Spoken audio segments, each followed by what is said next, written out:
भाई ने इस लड़की से क्यों शादी की? मुझे ये अधीरा बिल्कुल पसंद नहीं है। बेटी अब क्या कर सकते हैं, मैं भी तुम्हारे भाई की शादी इस लड़की से नहीं कराना चाहती थी, लेकिन समर्थ की जिद के आगे मुझे झुकना ही पड़ा। समर्थ ने अपनी पसंद की लड़की अधीरा से शादी की है, लेकिन उसकी माँ मंजू और बहन सौम्या को अधीरा बिल्कुल पसंद नहीं है। समर्थ की माँ ने तो अपने बेटे के प्यार के आगे अपना सर झुका लिया और दोनों की शादी करवा दी, लेकिन सौम्या ने अभी तक हथियार नहीं डाले थे।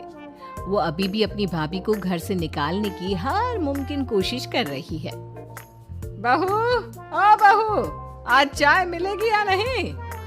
लाई माँ जी। एक तो समर्थ भी न जाने कहां से इस लड़की को पकड़ कर ले आया है। हर काम ऐसे करती है मानो हाथों में मेहंदी लगी हो। लीजिए माँ जी चाय। अच्छा तो ले आई तू चाय। मुझे तो लगा था कि तू सुबह की चाय दोपहर के खाने के बाद देगी। माँ जी दूध वाला लेट आया था, इसलिए चाय बनाने में लेट हो गई। इतने में सौम्या वहाँ आ जाती है। माँ, मैं अपनी सहेली देविका से मिलने जा रही हूँ, शाम को आऊंगी। सौम्या, मैंने तुम्हारे लिए नाश्ता बना दिया है, पहले नाश्ता कर लो फिर चली जाना। मुझे आपके हाथ का बेस्वाद खाना नहीं खाना। मेरी सहेली देविका बहुत अच्छा खाना बनाती है, मैं उसके यहाँ खा लूंगी। ओके माँ, बाय, मैं चलती हूँ। सौम्या के जाने के बाद मंजू अपनी बहू पर चिल्लाते हुए कहती है, बहू तूने इतनी बुरी चाय बनाई है, इससे अच्छा तो तू जहर पिला देती, कम से कम वो मीठा तो होता। अगर मेरे बस में होता तो चाय की जगह जहर ही दे देती। कुछ कहा तूने? अब नहीं माँ जी, मैं दूसरी चाय बना देती हूँ। रहने दे, मैं जा रही हूँ अपनी बहन के घर, तो घर का सारा काम करके रखना, शाम तक आ जाऊंगी। और हाँ, रात के खाने में कुछ अच्छा बना लेना। मंजू अधीरा पर हुक्म चलाकर चली जाती है। अधीरा बड़बड़ाती हुई किचन में जा रही होती है कि तभी समर्थ वहाँ आ जाता है। अधीरा नाश्ता लाओ जल्दी से, ऑफिस के लिए देर हो रही है। क्या करोगे नाश्ता करके? किसी को भी मेरे हाथ से बना खाना पसंद नहीं आता, आप भी बाहर ही कर लेना नाश्ता। लगता है माँ और सौम्या ने फिर तुमसे कुछ कहा है, तभी तुम्हारा मूड इतना खराब है। तुम माँ और सौम्या की बातों का बुरा मत माना करो।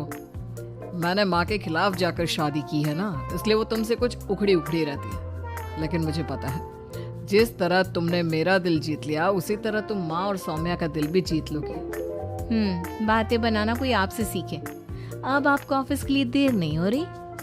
हो तो रही है, लेकिन सोच रहा हूँ सौम्या और माँ घर पर नहीं है, तुम दिन भर अकेली घर में क्या करोगी?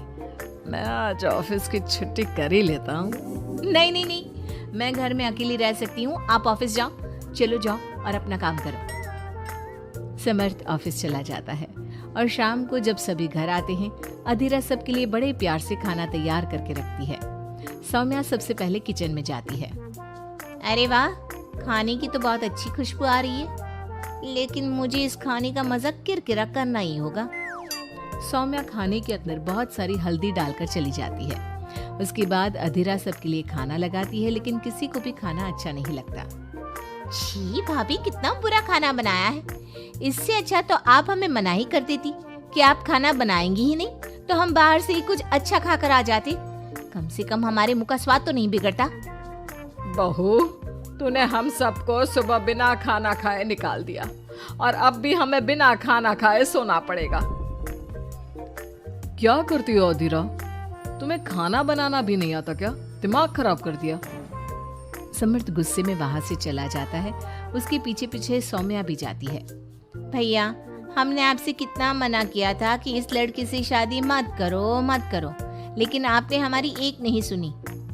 आप मेरी सहेली देविका को तो जानती हो ना, सुंदर होने के साथ साथ हर काम में माहिर है।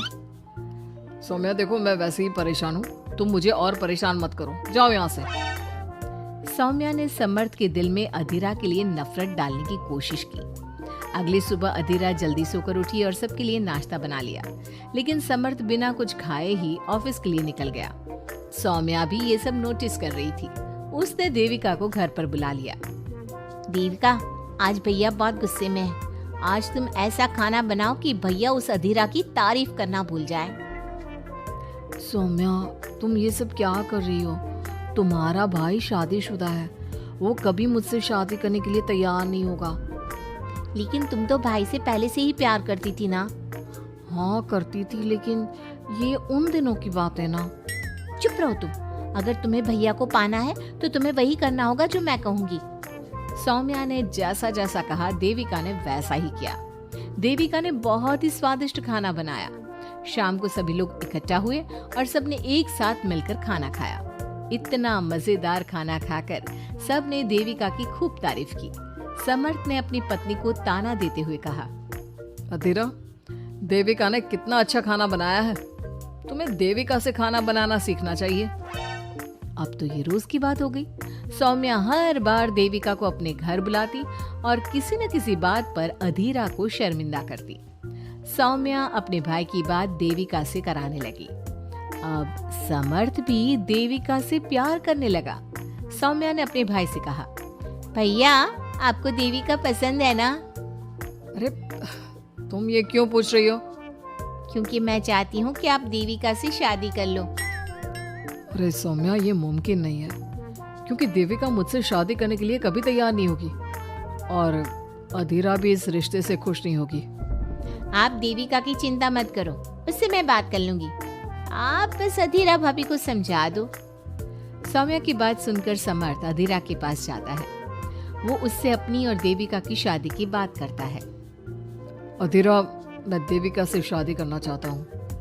क्या? आप शादी करोगे? लेकिन क्यों? क्योंकि मैं उससे प्यार करता हूँ। प्यार तो आप मुझसे भी करते थे। कल कोई और लड़की पसंद आ जाएगी तो तीसरी शादी कर लोगे? देखो अधीरा, तुम्हें घर में कोई पसंद नहीं करता। तुम्हारी शादी मैंने माँ के खिलाफ जाकर की थी। अब तुम मेरे और देविका के बीच में मत आओ, प्लीज। क्यों बीच में ना आओ? मैं ये शादी नहीं होने दूंगी, आप चाहे कुछ भी कहो। अधीरा के लाख विरोध के बावजूद भी सौम्या और मंजू ने समर्थ की शादी देविका से करवा दी। आखिरकार सौम्या अपनी भाभी की सौतन ले ही आई। शादी के बाद देविका ने घर में आते ही घर वालों के साथ कैसा सलूक किया और अधीरा के साथ क्या हुआ, ये सब जानने के लिए इंतजार कीजिए हमारे अगले एपिसोड का।